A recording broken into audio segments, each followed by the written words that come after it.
तो hello friends, स्वागत है प्यारे से हमारे इस यूट्यूब चैनल में। और आज हम लोग क्लास 9th का मैथ विथ कॉन्सेप्ट क्लियर करेंगे।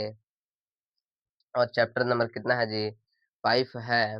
इसका नाम क्या है? यूक्लिड की ज्यामिति परिचय, इंट्रोडक्शन ऑफ यूक्लिड जियोमेट्री 1 2 3 4। ये सब हमारे यूट्यूब चैनल पे अपलोडेड है, आप जाकर देख सकते हैं। तो चलिए, हम पहले से इसलिए लिख लिख कर रख चुके हैं क्योंकि इसमें लंबा क्लास नहीं करना चाहते, और यह लंबा चैप्टर है भी नहीं। कम से कम 10 से 15 मिनट में क्लियर हो जाएगा ये चैप्टर। चलिए, क्या बोला है? यूक्लिड की ज्यामिति परिचय परिचय किसे कहते हैं? एक स्वयं सिद्ध प्रणाली है जिसमें यूनानी गणितज्ञ ने अपने ग्रंथ एलिमेंट्स में समतल और ठोस आकृतियों जैसे बिंदु, रेखाएं, त्रिभुज, वृत्त और ठोस के गुणों का वर्णन किया है। एमसीक्यू आपको से पूछ सकता है कि बुक का नाम बताइए जिसमें क्या यूनानी गणितज्ञ अपने ग्रंथ में लिखे थे स्ट्रक क्या इंट्रोडक्शन। तो क्या बताइएगा? एलिमेंट्स के ग्रंथ का नाम क्या था जी? एलिमेंट्स था। और इसमें किन किन के बारे में स्टडी करना है? समतल और क्या ठोस आकृतियों जैसे बिंदु, रेखाएं, त्रिभुज, वृत्त और ठोस के गुणों का वर्णन किए गए हैं। तो इसके 4 अभिगृहित या अवधारणाएं हैं। यूक्लिड विभा यूक्लिड की ज्यामिति परिचय का 4 अभिगृहित और अवधारणाएं हैं। फर्स्ट में क्या लिखा है? एक बिंदु से एक अन्य बिंदु तक क्या एक सीधी रेखा खींची जा सकती है? एक बिंदु से एक अन्य बिंदु तक क्या सीधी रेखा खींची जा सकती है? एक बिंदु यहाँ मान लिए और एक बिंदु यहाँ मान लिए, तो क्या यहाँ से यहाँ रेखा नहीं खींच सकते हैं? तो हाँ, फर्स्ट तो आपको क्लियर हो गया। सेकंड में क्या बोला है? एक शांत रेखा को अनिश्चित रूप से बढ़ाया जा सकता है। मान लीजिए एक शांत रेखा है, तो हमको मन है तो हम इसको बढ़ा भी सकते हैं। तो यही क्या बोला है जी? एक शांत रेखा को अनिश्चित रूप से बढ़ाया भी जा सकता है। तो चौथा क्या? तीसरा क्या? किसी को केंद्र मानकर वृत्त बनाया जा सकता है। मान लीजिए कोई को केंद्र मान लिए। तीसरा में क्या बोला है? मान लीजिए केंद्र मान लिए, यहाँ पे वृत्त बना लिए, हम मान लिए यहाँ पे वृत्त बना लिए, यहाँ पे क्या वृत्त बनाया जा सकता है? किसी को केंद्र मानकर वृत्त बनाया जा सकता है। तीसरा में ही बोला है। और चौथा में सभी समकोण एक दूसरे के बराबर होते हैं। मान लीजिए एंगल है ऐसे 90 डिग्री और ऐसे 90 डिग्री, तो क्या ये आपस में दोनों बराबर है कि नहीं है? ए और बी, तो ए बराबर बी हो जाएगा कि नहीं होगा? होगा कि नहीं होगा? हाँ, अवश्य हो जाएगा। तो यही था अवधारणाएं और अवगृहित। अब कुछ चीजें पढ़ेंगे हम लोग आगे। चलिए, क्लियर हो गया ये।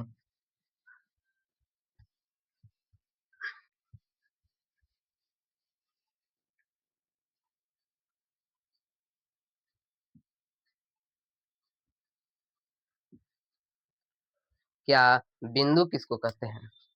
सबसे फर्स्ट में परिचय लिखेंगे। फर्स्ट, बिंदु यानी कि पॉइंट।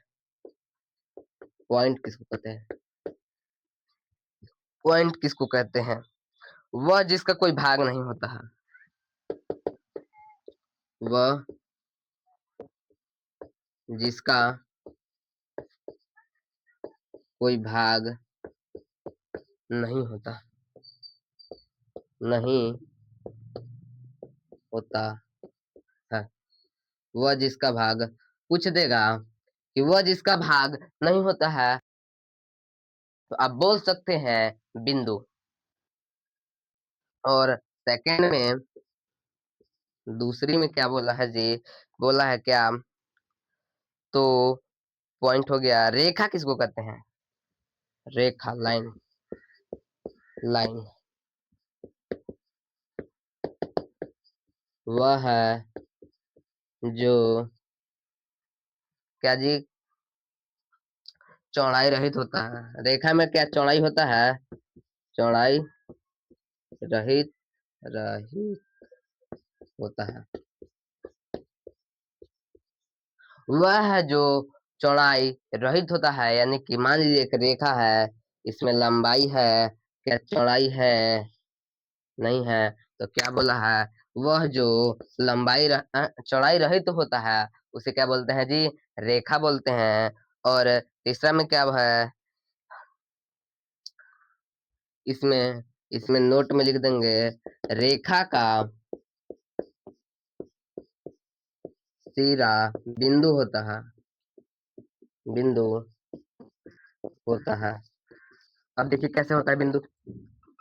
यहाँ पे एक बिंदु है, ऐसे ही ना रेखा खींचते हैं, ऐसे ही ना, यानी कि यहाँ पे कुछ तो बिंदु होगा। तो क्या इसका क्या हो गया जी, सिरा बिंदु, बिंदु होता है। क्या जी, इसका सिरा क्या होता है जी, बिंदु होता है। और तीसरा अब लिखेंगे, तीसरा क्या बोला है, तो बोला है एक सीधी रेखा ऐसी रेखा है जो स्वयं पर बिंदुओं को साथ, एक सीधी रेखा, एक सीधी रेखा